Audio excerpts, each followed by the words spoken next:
Now, officials from the White House, the State Department and the Army spent an anxious time today trying to persuade American politicians that the price the country paid for the release of Sergeant Bowe Bergdahl was worthwhile. The US has handed over one member of the Taliban for every year that Bergdahl was held captive. As more information has come to light about the deal and more rumours swirl about how Bergdahl came to be captured, joy at the soldier's return has been displaced by anxiety at the price paid. Alistair Leithhead has been to Bowe Bergdahl's hometown.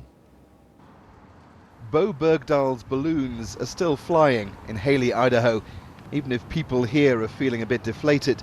The gloss has come off what they thought would be a celebration. Zani's Cafe has been the headquarters of a nearly 5-year campaign to free Bowe. Now it's closed. Well, this is a book for people to share their sentiments for Bowe. Saturday, I changed it, and it's now Freedom. But not everyone left positive comments. After being the face of the campaign before and after his release, Sue has been threatened by letter, online and in person. They're angry. I think it's a bigger picture than Bowe Bergdahl. I think we're seeing a glimpse of our culture here in America, and I think there's a lot of angry people, and they just need something to express it at that they feel is a viable channel of expression, I guess. The president defends his deal to free Bowe Bergdahl as outrage grows. The case of Bowe Bergdahl is still being picked over by the American news networks. The freed Taliban prisoners now live in luxury. Backlash from both the right and left. It would have been President's offensive and decision incomprehensible to go it alone. To consciously leave an American behind, no matter what. But the question is, at what cost? Sun Valley finds itself at the center of it all. The rich and famous come here for the winter snow and the summer sun. They like it because people here leave them alone. But this has been a tough week, particularly here in Bowe Bergdahl's hometown. Haley is a small and very supportive community that's found itself at the center of so much negative national attention. The lad who used to work in the cafe, when he was taken in Afghanistan, people here put yellow ribbons around the trees. They did what they could to help the family campaign for his release. The joy of him being freed has been replaced by surprise and confusion over the amount of anger and vitriol that's been aimed at people here. Wow, it's been quite remarkable. I think our community is quite fatigued from being so jubilant and so excited about Bowe's release. To the very next day, everything started to turn. It became very vicious and angry and hateful, and we had not anticipated that kind of reaction.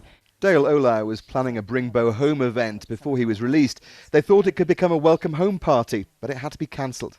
I believe it's indicative of how polarized we are politically right now in our country, that so quickly so many people could be so angry and hateful and try and convict Bowe in the public arena without hearing Bowe's side of the story, without any kind of investigation. Bowe Bergdahl was 23 when he was captured by the Taliban in eastern Afghanistan. There's uncertainty over why he left his base. His upbringing has been closely scrutinized by the US media, his homeschooling, his unusual interests. He's very strong, he likes to meditate, he's got a very strong spirit, so I'm hoping that throughout this entire time he was able to find an inner place that was nice, that he could go to. He had a very idealistic view that he wanted to help, to help and to defend the country that he believes in, is what I got from why he joined the military. He also, he liked the ballet and fencing and martial arts is very regimented. You do the same warm-ups and the same kind of thing, and the Army's very similar in that sense, and I think that appealed to him.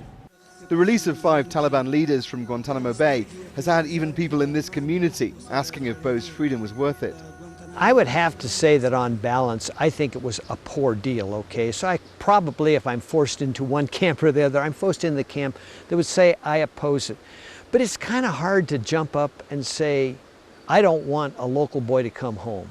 President Obama has been criticized for the way he announced the deal alongside Bowe's parents. I sincerely resent him taking the Bergdahl family and pushing them out front in the Rose Garden and subjecting this family to the firestorm of criticism that swept across this nation. Johnny and Bob have kept out of the spotlight since then, and after threats are being protected. Even his beard has been the focus of unsubstantiated allegations that he's a Taliban sympathizer. In town, some have taken their signs down, but most still support Bowe and his family. This is our home boy. This is our child.